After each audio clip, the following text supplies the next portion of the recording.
Bismillahirrahmanirrahim. Alhamdulillahirabbil alamin wassalatu wassalamu ala asyrafil anbiya'i wal mursalin wa ala alihi wa sahbihi ajma'in. Subhanaka la ilma lana illa ma 'allamtana innaka antal alimul hakim. Rabbi shrah li sadri wa yassir li amri wahlul 'uqdatam min lisani yafqahu qawli. Amma ba'd. Alhamdulillah ala nikmatil Islam, alhamdulillah ala nikmatil iman, wa kafa biha min ni'mah. Alhamdulillah, segala puji bagi Allah Subhanahu wa taala yang memberi kita nikmat Islam iman, yang memberi kita nikmat sehat sempat, yang memberi kita berbagai macam kenikmatan, baik itu kenikmatan zahiriyah sampai dengan kenikmatan batiniyah. Mulai dari kenikmatan-kenikmatan yang nampak dengan mata kita, nampak bisa kita rasakan dengan telinga kita, bisa kita rasakan dengan lisan kita, bisa kita rasakan dengan hidung kita, serta segala indera yang Allah Subhanahu wa taala berikan kepada kita, ataupun juga nikmat-nikmat yang tempatnya itu berada di dalam hati.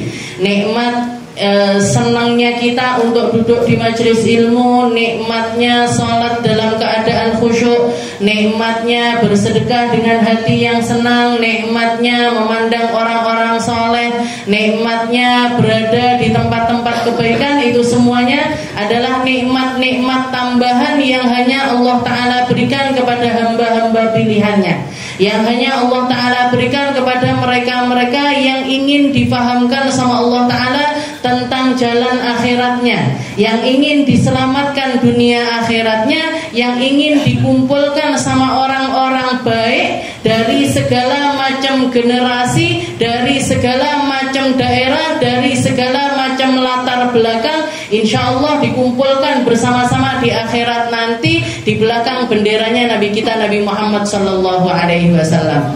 Orang-orang yang sabar di dalam peribadatannya, orang-orang yang sabar untuk tidak melanggar aturannya Allah, orang-orang yang sabar di setiap ujian-ujian serta cobaan-cobaan yang hadir bertubi-tubi di dalam kehidupannya. Mereka semua adalah orang-orang yang diberi kefahaman. Mayuridillahu bihi khairan yufaqihu fiddin. Jadi kalau misalkan Nabi Muhammad SAW mengatakan orang yang diinginkan kebaikan baginya dunia akhirat, yufaqihu fiddin, difahamkan gimana rasa-rasa agama itu mengubah kehidupannya secara 100%. Ketika dia mendapatkan kenikmatan, dia dimampukan untuk bersyukur. Ketika dia diuji dengan segala macam ujian, dia dimampukan untuk bersabar. Dia bisa merasakan nikmat-nikmatnya berada di dalam lingkungan-lingkungan yang baik. Itu semuanya adalah kenikmatan yang gak bisa dibeli dengan apapun juga, yang hanya Allah Ta'ala berikan menjadi pertanda bahwasanya mereka orang-orang yang diinginkan baik sama Allah Ta'ala. Mugi-mugi kita, orang tua kita, anak cucu kita, semua orang yang kita sayangi bukan cuman dapat kenikmatan dohir aja, bukan cuman dikasih rezeki dohirnya saja, tapi sampai batinnya juga diberi rezeki yang banyak sama Allah Subhanahu wa taala. Bahkan rezeki batin itu harusnya dikejar. Kalau Allah Ta'ala mengatakan tentang perkara dunia, Allah Ta'ala selalu memberikan kepuasan bagi kita. Allah Ta'ala selalu menenangkan kita atas perkara dunia kita. Rizqukum fis sama wa ma tu'adun. Katanya Allah Ta'ala, rezekinya kalian itu sudah ditetapkan. Kalau masalah dunia, kalau masalah tempat tinggal, kalau tentang masalah makanan, minuman yang masuk ke dalam perutmu, semuanya sudah aku atur. Wa ma min dabbatin fil ardi illa 'alallahi rizquha. Tidak ada satupun makhluk di atas muka bumi ini kecuali mereka hidup bersama-sama dengan rezekinya. Lek urung ngentek rezekine enggak bakalan mati. Kalau belum habis oksigennya untuk dihirup, tidak akan dimatikan sama Allah Subhanahu wa ta'ala. Tapi kalau sudah tentang perkara akhirat, Allah Ta'ala mengatakan wasari'u ila maghfiratin min rabbikum wa jannatin 'arduhas samawati wal ardu uiddat lil muttaqin. Cepet-cepetlah kalian. Cepet-cepet kemana ya Allah? Cepet-cepetlah nyari ampunannya Allah, nyari surganya Allah yang hanya dijanjikan, diperuntukkan bagi hamba-hamba yang bertakwa kepada Allah Ta'ala. Wasari'u, dikongkon cepet-cepet bu awake dhewe. Nggih. Jadi cepet-cepetnya itu bukan cepet-cepet rebutan sayur paling seger. Kudune lho nggih. Nggih. Kudune kita itu kalau harusnya cepet-cepet, bukan cepet-cepet mencari ikan yang paling fresh. Nguber bakul, jangan bakul sayur yang sayurannya paling baik. Atau orang sekarang, zaman sekarang ngejar sekolahan terbaik untuk anak-anaknya. Bukan itu harusnya kita lari, bukan itu harusnya kita cepet-cepet. Tapi kemana kita harus bercepat-cepat? Ila maghfiratin min rabbikum. Nggih, cepet-cepet datang ke majelis, kudune cepet-cepet. Nggih. Ngejar soft paling awal itu harusnya kita cepet-cepet. Oke, kalau salah sama orang cepet-cepet minta maaf. Kalau disalahin sama orang atau orang lain melakukan kesalahan kepada kita, cepet-cepet dimaafkan. Oke, cepet-cepet dimaafkan, cepet-cepet dihalalkan. Itu harusnya yang kita cari. Oke, manusia ini kan ditipu. Oke, ditipu sama setan, ditipu sama duniawinya, ditipu sama hawa nafsunya, sehingga yang harusnya harus jadi nggak harus. Yang harusnya dia lakoni malah justru nggak dilakoni. Yang harusnya dia tenang-tenang saja, nggak perlu terlalu khawatir tentang perkara tersebut, malah sampai jelebut uteke mikirnya tentang perkara tersebut. Dari mulai pagi sampai pagi lagi kerja, dari mulai melek mata sampai merem mata, yang dipikirkan piye carane nglumpukne dhuwit, piye carane kerja, piye carane golek bangun rumah yang terbagus, dapat mobil yang terindah dan lain sebagainya. Yang dipikirin hal-hal yang semacam itu. Lali sama akhiratnya, lupa sama perkara akhiratnya, lupa tentang apa yang dijanjikan oleh Allah Subhanahu wa taala. Terus kalau mau merubah gimana Ustazah? Kalau mau merubah ya deketin diri kita sama Nabi Muhammad. Deketin mindset kita dengan mindsetnya Nabi, dekatkan akhlak kita dengan akhlaknya Nabi, rubah kebiasaan hidup kita menjadi seperti kebiasaan hidupnya Nabi Muhammad Sallallahu Alaihi Wasallam. Apa yang disenangi sama Nabi, apa yang jadi hobinya Nabi, apa yang diperhatikan sama Nabi, itu yang harusnya kita cari. Dan ketika kita mendekat kepada Nabi Muhammad Sallallahu Alaihi Wasallam, hal pertama yang pasti Allah Ta'ala berikan kepada kita adalah tenangnya hati. Orang kalau dikasih tahu jalan agama yang benar, dikasih tahu jalan agama yang benar, dikasih ketenangan di dalam hati hamba tersebut. Jadi ngelakoni uripi penak, cobone akeh tapi koyok yo panggah seneng ae, yo panggah guyu ae, yo panggah iso menikmati kehidupan dengan tenang, padahal cobaan hidupnya ini bertubi-tubi. Jangan lihat orang-orang baik itu. Jangan lihat orang-orang soleh. Jangan lihat guru-guru kita, ulama-ulama kita. Enggak, istilahnya kehidupannya ini penuh dengan cobaan. Tapi mereka bisa menjadi orang-orang yang bahkan ketenangannya itu bukan cuma tentang diri mereka sendiri, tapi mampu menenangkan orang-orang yang ada di sekitarnya. Bahkan sebagian di antara mereka delok tailah di BB Sadem. Ngelihat orang itu aja, hati kita itu sudah dingin. Saya ingat sekali ketika ikut jadi pengurus, ngurusi acaranya guru saya Wabanur, di UNESA itu, atau bahkan yang sebelumnya di Malang atau dimanapun tempat lah istilahnya. Saya ngelihat keadaannya orang, bahasanya beda. Di ceramah ini loh nggak ngerti bahasanya. Yang di ceramah ini nggak ngerti bahasanya, masih butuh penerjemah. Dan penerjemahin kadang-kadang yo salang surup, kadang nerjemahin bener, kadang nerjemahin juga beda istilahnya sama yang diterjemahkan. Tapi orang ngumpul untuk dengarkan beliau, untuk ngelihat beliau itu sampai berjubel-jubel. Yang di UNESA kemarin itu saya ngurusi 20.000 orang, Bu. Jangan bayangkan ini manusia semua, perempuan semua, rela, apalagi yang orang Madura itu rela datang mulai dari jam 6 pagi, mulai dari jam setengah 7 pagi, datang dari Madura mulai dari setengah 7, hubabahnya datang jam berapa? Jam 4 sore, jangan bayangkan. Mulai dari jam 6:30 pagi duduk di tempat itu sampai 3:30 sore nggak mau mingket dari tempat. Sholatnya gimana? Sholatnya duhur begitu datang azan duhur itu kita suruh mereka untuk jamak sholat duhur sama asar. Jadi istilahnya sebegitunya. Ini siapa yang narik mereka? Ini siapa yang bikin mereka ini datang? Ini apa yang bikin mereka itu sebegitunya? Itu apa? Kalau bukan ditaruh cintanya Allah Ta'ala, kalau bukan dikasih cinta itu disebarkan kepada manusia, nggak akan bisa melakukan hal yang semacam itu. Jadi istilahnya orang baik itu nularkan kebaikan. Orang yang punya hati indah nularkan keindahan hatinya. Orang yang punya khusyuk nulari kekhusyukan kepada orang-orang yang ada di sekitarnya. Makanya salah satu nikmat terbesarnya kita itu adalah ketika kita dipertemukan sama orang-orang baik, sama para ahli ibadah, sama orang-orang yang ngerti rasa yang benar di dalam meniti jalan menuju Allah Subhanahu wa Ta'ala. Meniti jalan menuju Allah Subhanahu wa Ta'ala. Kemarin saya 2 hari ngawal Hubabah Maryam itu aja nggak akan bisa saya tukar dengan apapun. Nggak akan saya tukar dengan apapun. Bayangkan jam 11 malam sudah kerip-kerip ngantuk semuanya. Begitu masuk mobil beliau bilang, "Hayya naqra burdah. Ayo baca burdah." Jam 11 malam, Bu. Jangan bayangkan. Seharian loh, dakwahnya ini seharian. Pagi berangkat dari Batu ke Tulungagung, dari Tulungagung datang ramah tamah sebentar, habis itu langsung ke kajian sama jenengan sampai sore. Sore itu disuruh istirahat di rumahnya, enggak istirahat. Baca wirid, ayo wirid sebelum maghrib. Ayo. Jadi enggak bisa ngelihat orang diem itu enggak bisa sama beliau. Ayo baca ini. Sudah enggak kajian 3 jam, hampir 3 jam itu di Ngunut itu, di pondok pesantren yang ada di Ngunut itu.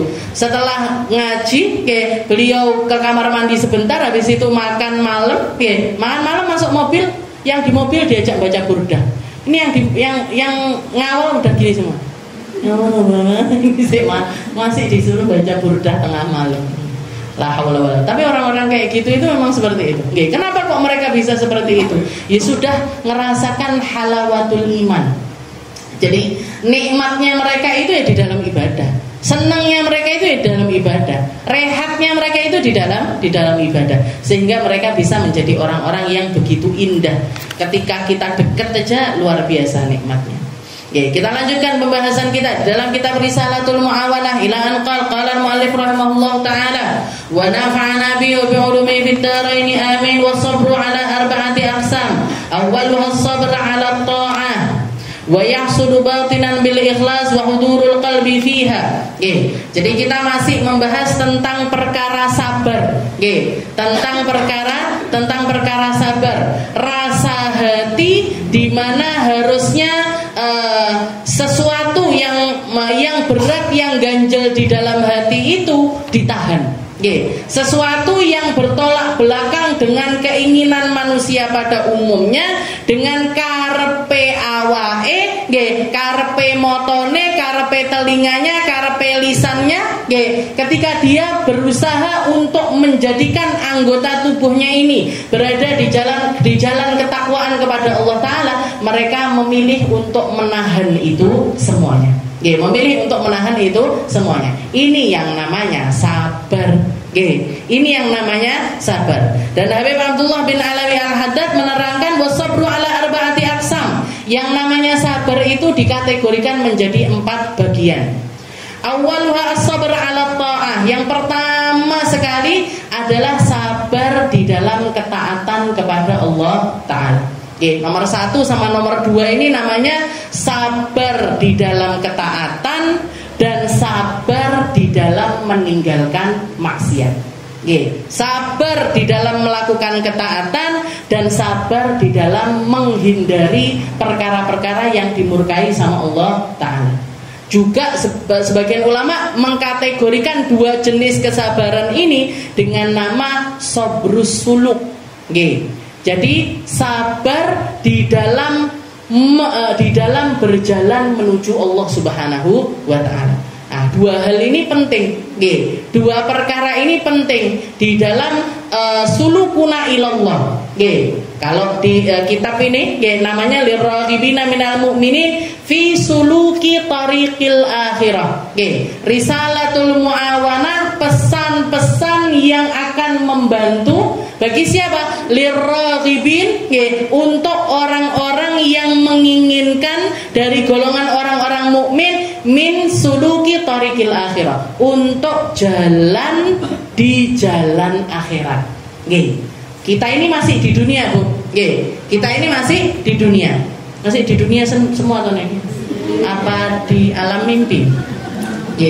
Kita kan masih di dunia semuanya. Masih di dunia semuanya. Tapi kita paham, kita tahu betul bahwasanya dunia bagi orang-orang beriman bukan cuma sekedar tempat tinggal, bukan cuma sekedar tempat mereka makan, minum, menikah, bersuami, beristri, punya anak dan lain sebagainya. Bukan cuma tentang itu saja, tapi dunia ini adalah jalan tempuh mereka untuk menyelamatkan alam akhiratnya.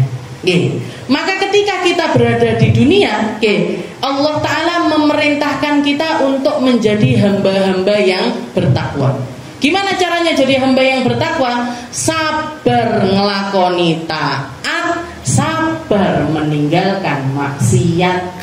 Salah satu rasa hati yang harus ada di dalam diri kita adalah sabar, bahkan memaksakan sabar, berusaha untuk selalu bersabar di dalam melakukan kedua hal ini tadi. Dua jenis sabar ini tadi. Namanya sabrus suluk, sabar di dalam berjalan di jalan aturannya, syariatnya Allah Subhanahu wa Ta'ala. Jadi kayak misalkan kita belajar, kayak kita misalkan belajar agamanya Allah Ta'ala.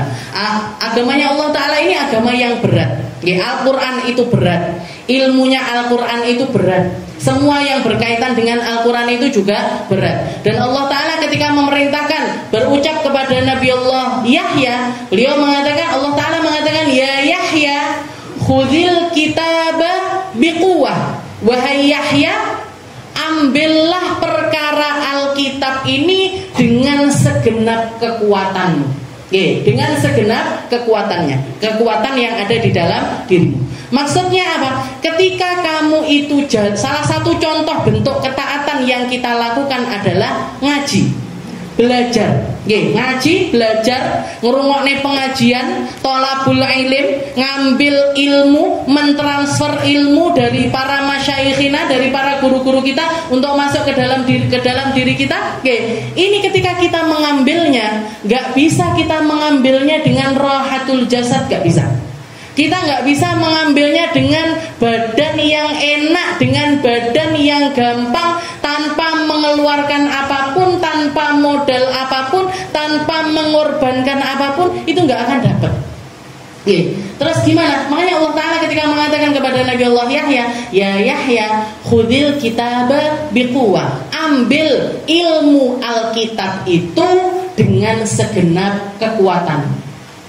Dan di sini juga kita bisa ambil ilmu bahwasanya dari sekian banyak ilmunya Allah Ta'ala, yang paling berat itu adalah ilmu Al-Quran.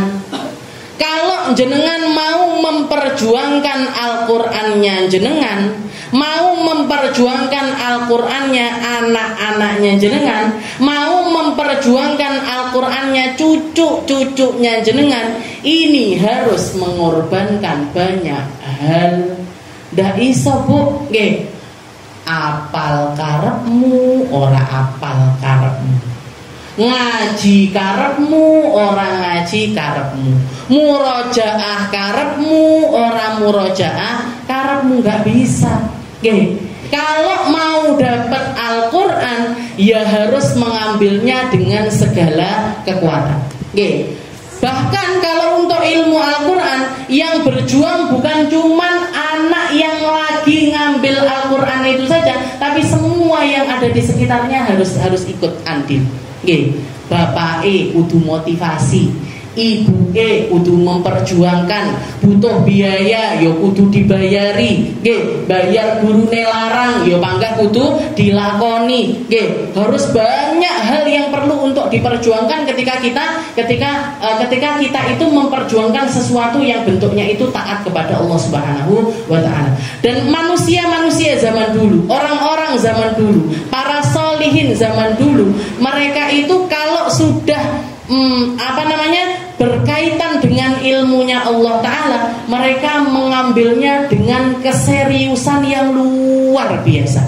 Oke. Makanya sampai dikatakan soru unasan nasan. Oke. Orang zaman dulu itu, mereka itu manusia yang benar-benar punya karakteristiknya manusia. Awake dhewe apa duduk menungso saja. Kita ini, ya, kalau dibilang manusia setengah manusia. Kenapa kok seperti itu? Ya, kenapa kok seperti itu? Karena otak kita yang kita fungsikan ini nggak optimal biasanya. Ya, ngaji, yus pokoknya ngaji. Ya, nanti biasanya yang seperti ini itu nggak apa-apa. Untuk memotivasi itu nggak apa-apa. Tapi jangan sampai dijadikan kebiasaan. Jangan sampai dijadikan sebuah kebiasaan. Apa itu? Ngalah barokah sing penting teko. Ngaji sing penting teko. Mau ngajinya di pojok sendiri, mau ngajinya separuh krungu, separuh ora, separuh krungu, separuh ora.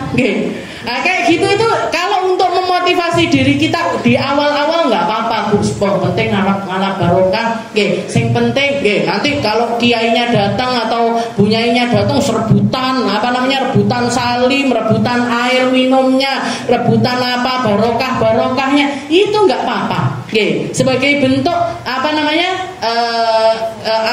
marme atine awake dhewe untuk mendapatkan barokah dari orang-orang mulia, dan itu ada di dalam syariatnya Nabi Muhammad SAW. Tapi jangan berhenti sampai situ aja, Bu. Jangan berhenti sampai di situ aja. Jangan berhenti sampai cuma ngambil air bekas minumnya, atau ngambil bekas makannya, atau tabarukan dengan tempat duduk mereka dan lain sebagainya. Jangan cuma sampai di situ aja. Jangan berhenti di situ. Teruslah memperjuangkan. Jangan cuma ambil di situ aja. Ambil apanya? Ambil akhlaknya. Ambil apa lagi? Ambil kebiasaannya. Ambil apa lagi? Ambil ilmunya. Biasanya kan banyak ini orang-orang kita atau orang-orang di daerahnya kita, datang dari satu haul ke haul yang lainnya. Haul Gresik, budal ning Gresik. Haul Solo, budal ning Solo. Haul mana lagi? Banjar, berangkat ke Banjar. Haul Surabaya, Ampel, budal ning gone Ampel. Haul Kuitang, Jakarta, parah nih. Ini orang-orang yang kelilingan dari haul ke haul. Apa nggak baik? Nggak baik aja. Nggak apa-apa, silahkan. Silahkan seperti itu. Tapi jangan cuma berhenti sampai situ. Jangan cuma berhenti sampai situ. Tapi ngajiyo yang runtut dari awal sampai akhir, yang kita itu istiqomah di dalamnya, yang di situ perjuangannya bahkan jauh lebih berat ketimbang kalau kita itu kelilingan dari satu haul ke haul. Kenapa? Karena memang biasanya orang itu, kita jenengan, kalau saya tanya, Bu, seneng dolan apa enggak? Seneng kabeh. Numpak mobil seneng, numpak bis seneng, numpak kereta seneng, pak pesawat apa naik? Seneng. Jadi ketika kita pergi seperti itu berjalan beriringan dengan keinginannya kita. Berjalan beriringan dengan keinginannya kita. Makanya orang kalau ditawarin pilih dolan apa istiqomah ngaji, biasanya pilih dolan. Pilih budal neng di gitu atau istiqomah ngaji Senin, pilih berangkat. Kenapa? Karena yang itu beriringan dengan hawa nafsu, yang ini bertolak belakang dengan hawa nafsu. Apa nggak boleh? Boleh, silahkan. Nggak apa-apa. Jenengan datang dari satu haul ke haul, dari satu solawatan ke solawatan yang lain dan lain sebagainya, nggak apa-apa. Tapi jangan berhenti di situ aja. Ngaji yo sing tenan, belajar sing tenanan. Karena Allah Ta'ala ketika mewasiatkan tentang ilmu Al-Quran yang menjadi pedoman kita seumur hidup kita, yang dikatakan sama Nabi Muhammad SAW, in tamassaktum bihima lan tadillu ba'diya abada. Kalau kamu pegangan erat dengan kedua hal tersebut, kalian gak akan pernah kesasar. Apa itu? Al-Quran sama sunnahnya Nabi Muhammad SAW. Terus setelah itu Allah Ta'ala khudil kitaba biquwah. Kalau kamu mau ngambil Al-Quran, ambil Al-Quran dengan segenap kekuatanmu. Kalau dikatakan Al-Quran itu berat, kan gak berat sekali. Kita megang Al-Quran itu diangkat gini aja pakai satu tangan bisa. Tapi kenapa kalau Allah Ta'ala mengatakan khudil kitaba biquwah? Ambil Al-Quran itu dengan seluruh kekuatanmu. Berarti pokoknya angkat besi gitu Ustaz. Bukan kekuatan fisik yang diinginkan sama Allah Ta'ala, tapi kekuatan hati. Orang kalau nggak serius di dalam ngaji Al-Quran, nggak akan dapat ilmunya Al-Quran. Orang-orang zaman dulu mereka menjadi orang-orang yang mulia, menjadi orang-orang besar, menjadi manusia seutuhnya karena mereka mengambil semua warisannya Nabi Muhammad SAW dengan segenap kekuatan yang mereka mampu. Yang punya kecerdasan digunakan kecerdasannya. Yang punya harta dipakai hartanya. Ndak eman orang-orang zaman dulu, di zamannya Imam Malik, di zamannya Imam Syafi'i, buat modal ngaji, buat modal thalabul ilm, mereka sudah nggak punya harta lagi, sudah nggak punya duit lagi, dijual plafon rumahnya, dijual atap rumahnya. Buat apa? Buat biaya mereka belajar. Ndak popo omahku bocor ritek, nggak popo omahku terocor ritek, sing penting aku iso ngaji. Orang sekarang ada yang kayak gitu. Makanya separuh menungso. Gak manusia seutuhnya kita itu. Kenapa kok kita nggak khusyuk? Kenapa kok kita nggak dapat lezatnya ngaji? Kenapa kok kita itu nggak betah kudu disabar-sabari ketika berada di majelis dan lain sebagainya? Karena ini tadi separuh menungso. Belum dapat sirnya dari apa yang menjadi warisannya Rasulullah SAW. Yang bahkan diceritakan ada salah satu ulama dari daerah Andalus, namanya kalau nggak salah Ibnu Khalid. Beliau ini orang yang pertama kali memasukkan ilmu hadis ke Andalusia.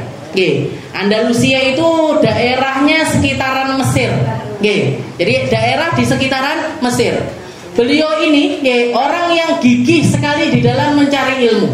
Dengar kabar kalau ada satu ulama dari daerah di satu negeri lah istilahnya, di daerah Baghdad seperti itu. Beliau ini adalah seorang ahli hadis, Imam Ahmad bin Hanbal. Jadi Imam Ahmad bin Hanbal itu beliau tinggalnya di Irak. Jadi daerah Andalusia itu daerah Mesir. Imam Ahmad bin Hanbal itu tempat tinggalnya di daerah Di daerah Irak. Orang ini, ulama ini tadi, beliau itu pengen ngambil ilmu dari Imam Ahmad bin Hanbal sehingga melakukan perjalanan yang sangat jauh sekali. Dan zaman dulu istilahnya, nggak ada pesawat, nggak ada mobil, kalau nggak jalan kaki ya naik kuda atau onta. Jadi perjalanannya itu berbulan-bulan. Ketika nyampe di satu daerah, di daerah Baghdad itu, jadi mungkin kalau kita logikakan, misalkan orang Aceh mau belajar ke Papua, orang Aceh mau belajar ke Papua, atau apa mboten? Atuh banget gitu, pesawat aja bisa 13 jam. Dan zaman itu mau ke Andalusia itu pakai kapal juga. Jadi istilahnya sampai nyeberangi kapal, nyeberangi laut dan lain sebagainya. Setelah itu ketika di tengah-tengah perjalanan, masih jauh dari Irak itu masih jauh. Di sekitar daerah Baghdad itu mungkin sekarang India. Di sekitaran daerah India. Mungkin istilahnya gini, dia jalan dari Aceh, dari ujungnya Sumatera, jalan sampai masuk Jawa, Jakarta, Jawa Barat, Jawa Tengah, Jawa Timur. Habis itu nyampe ke Bali, melipir lagi sampai ke Madura, sampai ke NTT, NTB. Sudah istilahnya masih jauh dari Irak, tapi sudah 2 2/3 perjalanan itu sudah dilampaui. Begitu nyampe Irak, ini tadi, Baqi bin Makhlad namanya. Jadi Imam Baqi ini tadi dengar kabar kalau Imam Ahmad bin Hambal itu dipenjara sama pemimpin negaranya, nggak boleh berfatwa sama sekali. Kajiannya semuanya diblokir, kajiannya semuanya ditutup, karena bertolak belakang dengan pahamnya pemimpin, sehingga apapun yang murid enggak, jadi istilahnya ulama ini, Imam Ahmad bin Hambal ini dilarang untuk punya kajian sama sekali. Kalau kita mau bayangin sekarang semacam Habib Rizik lah istilahnya.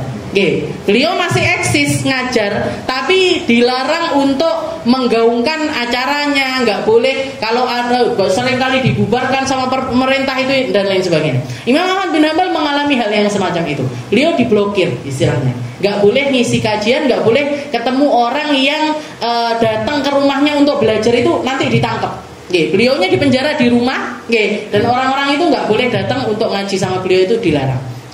Katanya si Baqi ini tadi, saya sudah 2/3 perjalanan, sudah nyampe Baghdad, garek titik engkas ketemu sama Imam Ahmad bin Hambal, dengar kabar yang semacam itu. Apa terus balik, Bu? Boten, diteruskan perjalanan. Begitu diteruskan perjalanannya, beliau dengar, sudah nyampe Irak ini, dengar dari selentingan-selentingan orang-orang, masjid-masjid itu tetap ada kajian-kajian, tapi Imam Ahmad bin Hambal nggak boleh ngisi kajian di situ, nggak boleh. Padahal beliau seorang ahli hadis yang luar biasa. Katanya Baqi, iki piye carane? Saya ini pengen sekali belajar sama Imam Ahmad bin Hambal. Gimana cara saya untuk bisa ngambil ilmu sama beliau? Gimana caranya saya bisa ketemu sama beliau? Nanya orang, berusaha terus untuk nyari jalan. Akhirnya dapat jalan. Ketemu beliau sama Imam Ahmad bin Hambal. Imam Ahmad bin Hambal bilang gini, kamu sudah datang dari tempat yang jauh sekali. Kamu perjalananmu sudah panjang sekali dengan biaya yang luar biasa banyak. Maka saya merasa kasihan kalau sampai kamu itu pulang nggak bawa apa-apa. Kalau sampai kamu itu pulang nggak bawa ilmu yang kamu inginkan untuk kamu dapatkan. Terus gimana Imam? Saya tetap pengen belajar. Saya nggak apa-apa di penjara. Kalau kamu di penjara akhirnya sama-sama nggak dapat ilmu. Kamu di penjara, saya di penjara di rumah, sama-sama nggak dapat ilmu. Terus gimana caranya saya belajar? Gini aja.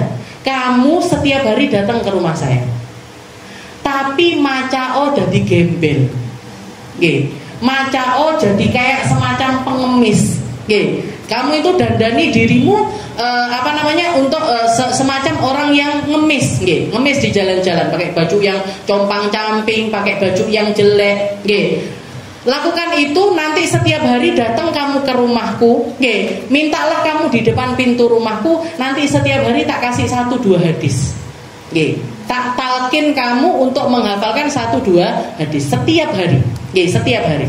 Dan satu lagi pesan saya, jangan sampai duduk di majelis ilmu yang lain.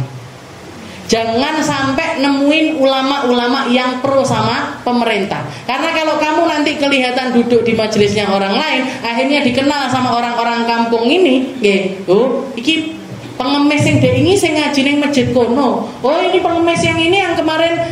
Nanti bakalan dicurigai sama pemerintah. Jadi kalau kamu memang mau ngambil ilmu dari saya, ambil ilmu dari saya saja, jangan ngambil ilmu dari yang lainnya. Jangan bayangkan, padahal orang yang haus ilmu, orang yang haus ilmu itu biasanya majelis ngendi ae diparani, Bu. Ulama mana aja diparani.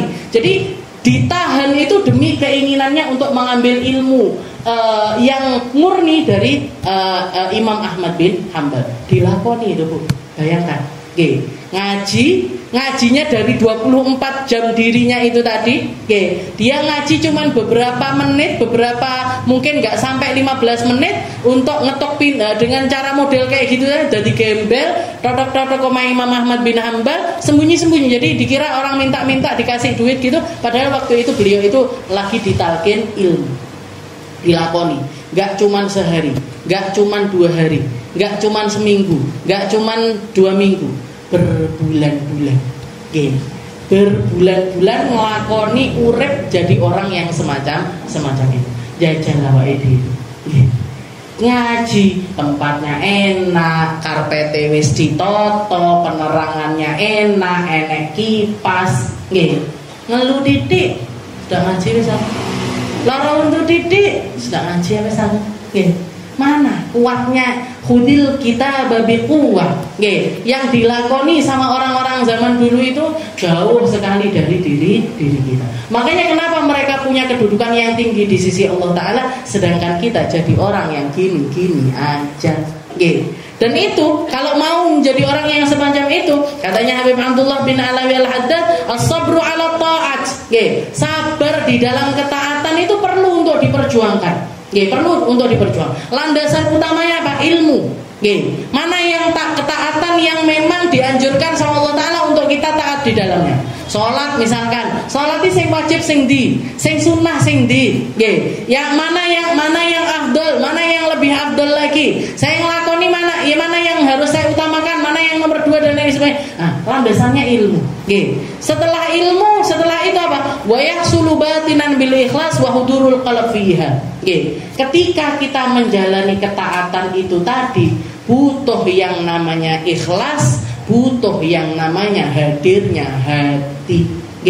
Salat enggak mek salat tapi niate ditoto, atine ditoto. Puasa enggak cuman sekedar puasa tapi hatinya ditata, hudurnya juga ditata. Dan itu harus menjadi sesuatu yang kita kekeh di dalamnya.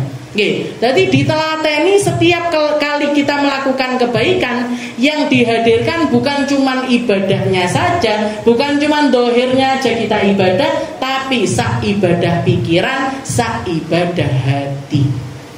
Ibadah pikiran itu gimana Ustazah? Tadabbur di dalamnya. Nabi Muhammad SAW ngajarin kita tentang caranya tadabbur surat Al-Fatihah. Ketika Nabi Muhammad SAW menceritakan orang itu ketika mereka membaca surat Al-Fatihah, ketika mereka membaca Bismillahirrahmanirrahim, Allah Ta'ala jawab, Bu, Athna alayya abdi, hambaku lagi memuji aku. Alhamdulillahirabbil alamin, hamadani abdi, hambaku lagi muji aku, lagi ngucapin terima kasih kepada diriku. Maliki yaumiddin, sang pemilik negeri akhirat, sang pemilik hari pembalasan. Kata Allah Ta'ala mengatakan, oh hambaku tahu betul tentang kekuasaanku. Maliki yaumiddin, Iyyaka na'budu wa iyyaka nasta'in. Hanya kepadamu kami menyembah, hanya kepadamu kami minta tolong ya Allah. Allah Ta'ala jawab lagi, Sadaqa abdi, betul apa yang diucapkan oleh hambaku. Wali abdi masa'al, maka sekarang terserah mereka mau minta apa. Itu momen dimana semua doa kita dijabah sama Allah Ta'ala. Itu momen dimana kita, hubungan kita sama Allah Ta'ala itu secara langsung. Kamu minta apa tak kabul. Kamu minta apa tak ijabah. Kamu minta apa saatnya kita kasih semuanya. Iya karena aku doa iya karena nasta'in. Doanya pun diajarin sama Allah Ta'ala. Doa terpenting di dalam hidup kita. Ihdinas siratal mustaqim. Ya Allah kasih kami jalan yang lurus. Dalane wong sing amalane apik, pikirane apik, atine apik. Yang bukan cuma lurus secara dohirnya saja, tapi cara berpikirnya benar, akidahnya benar, logikanya benar, rasa hatinya juga benar. Ihdinas siratal mustaqim, jalannya orang yang lurus, nggak menggok-menggok ya Allah. Siratal ladzina an'amta 'alaihim ghairil maghdubi 'alaihim waladdallin. Amin, ditambahin lagi amin. Amin ini hadiah dari Allah Ta'ala, kalimat yang hanya Allah Ta'ala berikan kepada umat Islam. Yang ketika Nabi Muhammad pertama kali baca amin, ditanya sama orang-orang Yahudi, apa artinya wahai Muhammad? Nabi Muhammad mengatakan istajib ya Rabb, istajib ya Rabb, ijabahi doa kami ya Allah. Mereka semuanya ngiri dengan kalimat amin itu tadi. Jadi amin itu hadiahnya Allah Ta'ala untuk umatnya Nabi Muhammad SAW. Orang Yahudi nggak punya, orang Nasrani juga nggak punya. Jadi yang namanya taat di dalam kebaikan, istilahnya sabar di dalam ketaatan, itu yahsul batinan bil ikhlas. Nggak bakalan bisa dilakoni kecuali orang-orang yang ikhlas. Ikhlas di dalam amalan ibadah tersebut. Kita pengen sabar di dalam sholat, kudu ikhlas di dalam sholat. Gak terpaksa sholatnya. Gak istilahnya pokoknya sholat boten nggih. Tapi ikhlas di dalam sholat tersebut wa hudurul qalb biha nggih, dan hadir di dalam di dalam ibadah tersebut nggih. Orang-orang yang istiqomah baca Al-Qur'annya banyak-banyak kayak guru saya Bapak Khadijah itu setiap 3 hari sekali khatam Al-Qur'an. Saya ketika ziarah sama beliau itu Al-Qur'an itu di tangannya terus di tangannya. Kenapa kok bisa seperti itu? Modalnya apa? Modalnya adalah ikhlasnya hati, dan juga hadirnya hati ketika pembacaan Al-Qur'an itu sendiri. Habib Idrus bin Umar Al-Habsyi itu sampai setiap kali beliau baca Al-Qur'an itu kerasa ada manis-manis di dalam mulutnya. Sampai kalau masuk Ramadan gak berani baca Al-Qur'an. Katanya beliau kayaknya puasaku batal iso-iso kalau saya baca Al-Qur'an. Kenapa? Karena setiap kali baca Al-Qur'an ini manis, kerasa manis di mulutnya beliau. Itu kenapa kok bisa nyampe makom yang semacam itu? Kok bisa nyampe makom yang semacam itu? Bi ikhlasil qalb, dengan hati yang ikhlas, karena mereka ngelakoninya dengan hati yang ikhlas dan juga hati yang hadir ketika melakukan amalan-amalan tersebut. Ada juga salah seorang ulama yang beliau itu setiap kali ngaji Al-Qur'an atau ngaji pengajian seperti ini, hatinya langsung kerasa adem. Kayak ada es yang dicairkan di hatinya. Kayak ada es yang dicairkan di hatinya. Ini dulu saya enggak istilahnya mungkin sampai sekarang saya sendiri nggak ngalami hal yang semacam itu. Tapi saya pernah dengar ada satu orang jamaah yang datang sendiri ke saya. Dia bilang, Ustazah, saya itu orang yang nggak pernah sholat. Saya itu orang yang nggak pernah sholat. Saya hadir ngaji sama jenengan sampai 2 bulan pengajian, itu masih tetap nggak sholat. Dia istiqomah datang pengajian, tapi nggak sholat. Jilbaban yunda, jilbaban juga enggak. Tapi saya senang ketika ngaji. Akhirnya setelah jalan 2 bulan saya ngaji, saya memberanikan diri untuk gelar sajadah wudu sholat. Katanya dia ketika saya pertama kali sholat itu sadar, kayak ada shower, kayak ada air ngalir dari atas yang dinginnya itu mulai dari ujung kepala sampai kaki saya. Kayak dibersihkan sama Allah Ta'ala sebersih-bersihnya. Itu rasa yang dia rasakan ketika pertama kali dia melaksanakan sholat. Saurungnya tidak tahu sholat. Terus habis itu dia bilang gini, Ustazah, saya dulu itu gemuk. Nah kok sekarang kurus, Bu? Kenapa kok kurus? Iya Ustazah, 2 tahun ini saya puasa setiap hari. Kenapa kok puasa setiap hari? Ngodoi puasa saya mulai dari saya balik sampai sekarang umur saya 36 tahun saya nggak pernah puasa Ramadan. Jadi tobatnya dia, setelah merasakan nikmatnya iman, nikmatnya Islam, itu dikasih sama Allah Ta'ala rasa yang bukan cuman rasa hati, tapi dohirnya itu merasakan ademe dapat hidayah dari Allah Subhanahu wa Ta'ala. Rasa yang biasanya justru malah nggak dirasakan sama orang-orang sing Islamnya ketahuan. Ini orangnya ini Islam dari awal, tapi karena pernah tersesat dan lain sebagainya, dia merasakan rasa yang semacam. Jadi dari mana datangnya? Hudurul qalb, hati yang hadir. Jadi ngelakoni ibadah apapun itu, sing ikhlas, sedekah yang ikhlas. Jangan masukkan ke kumplong itu niat yang banyak. Masih yo mek 2.000, 5.000, tapi niat ya Allah saya ikhlas di dalamnya. Ya Allah kasih saya hidayahnya Islam, hidayahnya iman. Nanti gitu. Jadi hatine ditoto, pikirannya ditoto. Wa dhahiran biluzumiha wa dawam 'alaiha, dan dohirnya ini enggak bisa enggak. Kudu istiqomah. Biluzumiha, berarti dilakoni enggak cuma sekali 2 kali, tapi dilakukan setelah itu komitmen untuk terus-menerus berada di dalam jalan yang semacam itu. Wa dukhul fiha binasyad wal idyan biha 'alal wajhi al-masyru'. Dilakukan dengan gembira, dilakukan dengan semangat, dengan cara yang disyariatkan oleh Nabi Muhammad sallallahu alaihi wasallam. Tetap kuduahnya kita atau tempat kembalinya kita untuk menirukan segala sesuatu itu tetap harus kepada Nabi Muhammad sallallahu alaihi wasallam. Wa yab'ats 'ala hadza sabr dzikru ma wa'adallahu 'ala fi'li ta'at. Terus gimana caranya? Untuk menimbulkan atau menumbuhkan rasa yang semacam gimana? Wa yab'ats 'ala hadzal sabr, yang bisa menumbuhkannya zikru ma wa'adallah 'ala fi'lit ta'at, yaitu mendengar atau mengingat-ingat segala sesuatu yang diiming-imingkan sama Allah Ta'ala di dalam ketaatan-ketaatan tersebut. Berarti lek pengen kekeh di dalam ilmu, ya kita cari motivasi keilmuan. Gimana caranya orang-orang dulu di dalam menuntut ilmu? Gimana caranya orang-orang baik itu di dalam mereka mengambil ilmu itu gimana caranya? Kita tirukan hal-hal yang semacam Abu Hurairah itu biasa, Bu. Abu Hurairah salah seorang sahabatnya Nabi yang hidup bersama dengan Nabi itu cuma sekitar 3 tahun aja. Istilahnya mondoknya sama Nabi itu nggak lama, cuma sekitar 3 tahun. Tapi jadi perawi hadis yang terbanyak. Jadi perawi hadis yang terbanyak.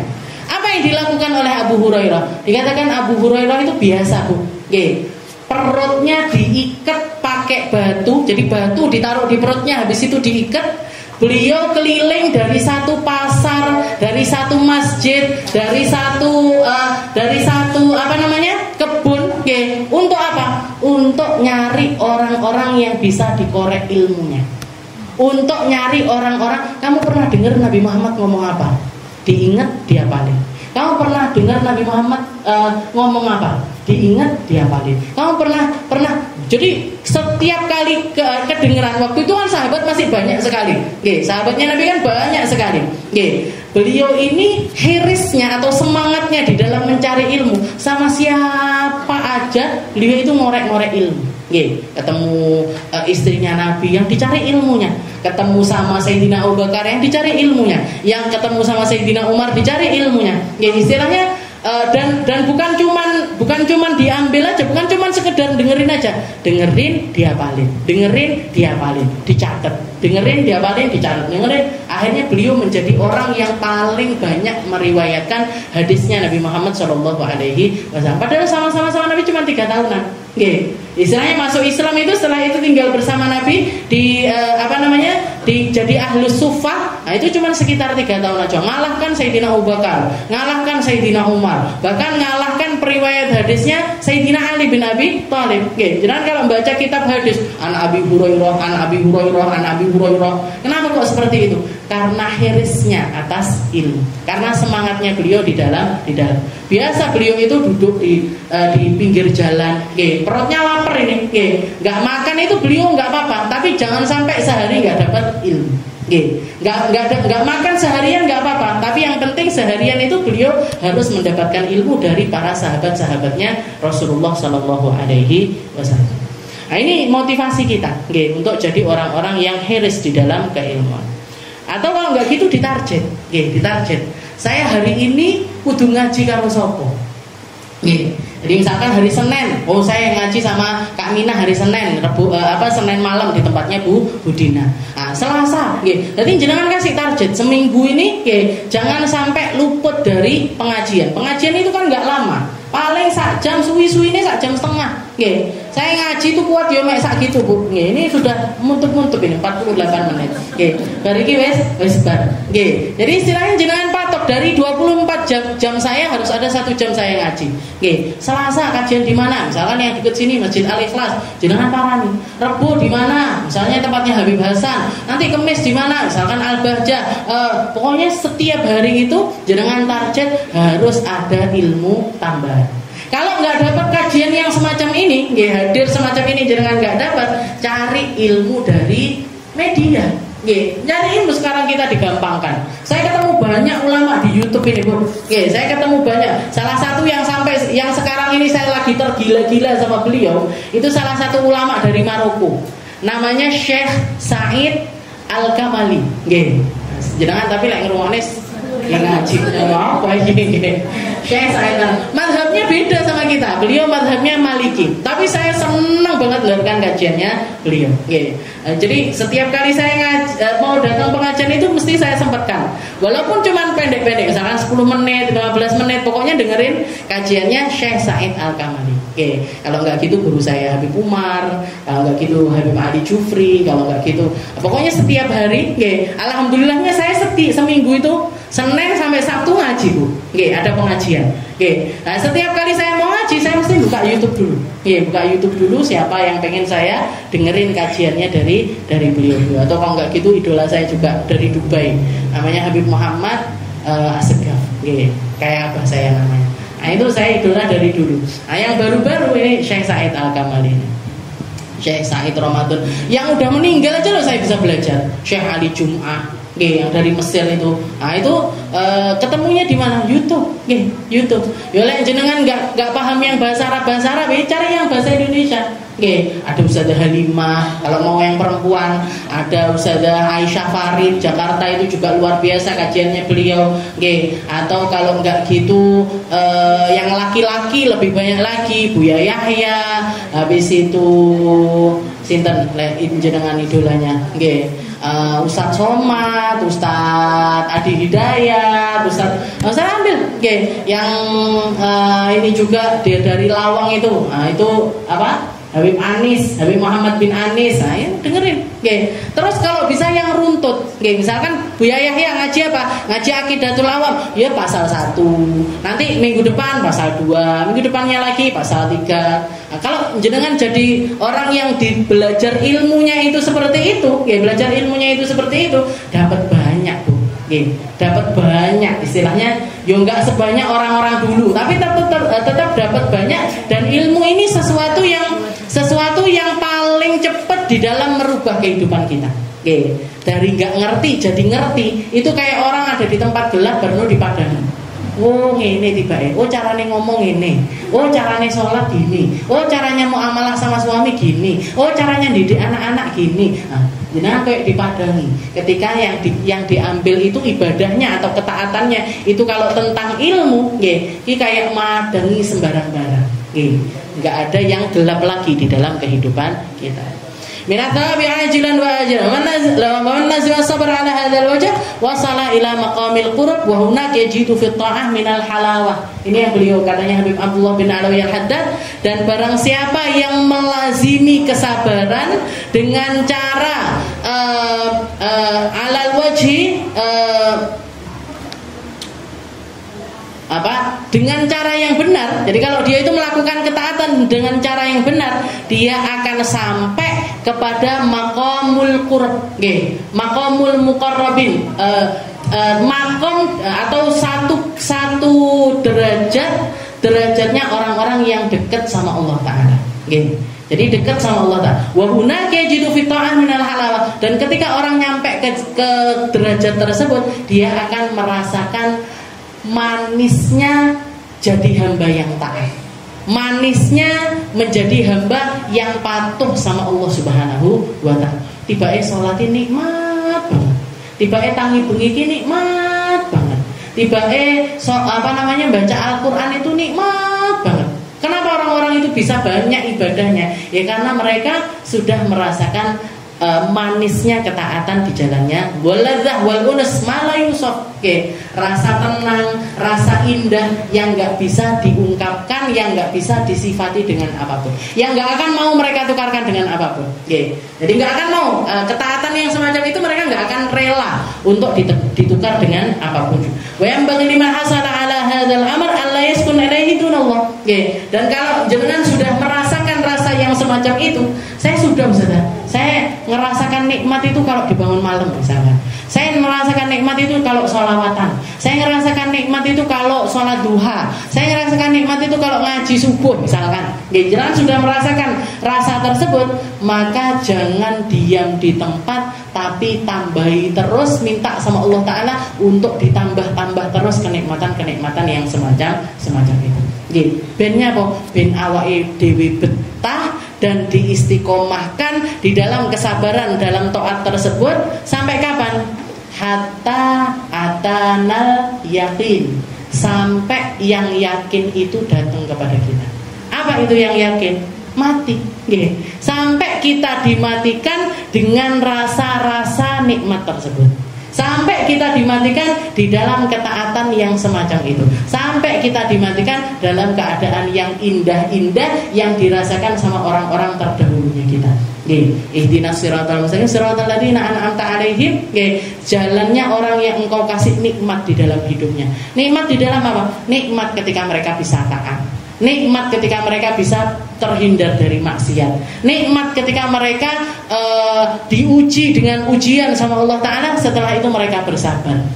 Jadi rasa-rasa semacam itu saya itu bahkan pernah dengar kajiannya Habib Umar itu sampai ketika beliau membahas tentang bab pernikahan, bab sikit, bab ketika dapat ujian ditinggal anaknya. Itu kan di dalam hadis dikatakan Allah Ta'ala ketika seseorang itu diambil putra tercintanya atau putri tercintanya sama Allah Ta'ala, datang malaikat. Datang malaikat untuk melihat nilai keadaan hamba tersebut. Setelah itu dilaporkan sama Allah Ta'ala. Mata jitu ala abdi, apa yang kamu dapati dari hambaku? Katanya malaikat tersebut, hamadaka ya Rabb, dia memuji engkau ya Allah. Dia mengucapkan alhamdulillah. Anaknya diambil mengucap alhamdulillah. Katanya Allah Ta'ala, dia mengucap alhamdulillah padahal buah hatinya saya ambil. Iya ya Allah. Maka Allah Ta'ala bilang sama malaikat tersebut, bangunkan untuk hambaku tersebut baitan fil jannah tusamma baitul hamd. Kasih dia rumah di surga, kasih nama judul rumahnya itu kok istilahnya kompleknya. Tahu komplek jangan? Komplek, masukkan mereka di kompleknya orang-orang yang senasib dengan mereka, yang ditinggal putra-putranya, dan keluar dari lisan mereka kalimat alhamdulillah. Masukkan komplek Baitul Hamd, orang-orang para ahli syukur. Orang-orang para ahli syukur. Jadi guru saya Habib Umar ketika menerangkan tentang bab ini, bab yang semacam ini, beliau itu bilang sama murid-muridnya, makanya sing joko-joko ndang rabi. Makanya yang belum nikah, yang lajang-lajang cepet nikah. Katanya Habib setelah itu beliau bilang gini, cepet nikah biar kalian ngerasakan punya anak sekali, punya anak 2 kali, punya anak 3 kali. Nanti salah satu dari anak kalian diambil sama Allah Ta'ala, nanti kalian bisa dapat kedudukan surga yang semacam ini. Jangan bayangkan, durung rabi loh, itu motivasinya. Makanya yang lajang-lajang cepet nikah, nanti biar ngerasakan nikmatnya punya anak, senangnya, gembiranya ketika punya anak. Setelah itu nanti salah satu anaknya kalian atau beberapa dari anak kalian diambil duluan sama Allah Ta'ala dibandingkan kalian, nanti kamu dapat pahalanya orang-orang yang bisa menempati Baitul Hamd ini tadi. Jadi motivasinya itu orang-orang baik itu semacam itu. Jadi bahkan di dalam anak-anaknya pun mereka menginginkan perjuangan untuk mencapai derajat yang tinggi di sisi Allah. Saya waktu dengar ini amalannya atau cita-citanya orang-orang yang nggak gemen-gemen. Orang biasanya nikah pengennya punya anak pengennya anaknya gimana? Sehat, gede, bisa ngerabek nih, nanti punya cucu. Tentu ini belum nikah, ini murid-muridnya disuruh nanti biar kalian ngerasakan senangnya punya anak dan sedihnya ditinggal anak. Senangnya punya anak dan sedihnya ditinggal oleh anak-anak tersebut. Karena Rasulullah merasakan hal yang semacam, enggak cuma satu, semua anaknya, semua putrinya, putri-putranya diambil semua duluan dibandingkan beliau. Bahkan sebagian di antara mereka Rasulullah sendiri yang masukkan jenazah putri-putrinya di liang lahat. Cuman Sayyidah Fatimah aja 6 bulan setelah Nabi baru beliau meninggal dunia. Wa tsaniha, yang kedua as-sabr 'alal ma'asi. Wallahu a'lam bishawab. Insyaallah kita lanjutkan di pertemuan yang selanjutnya.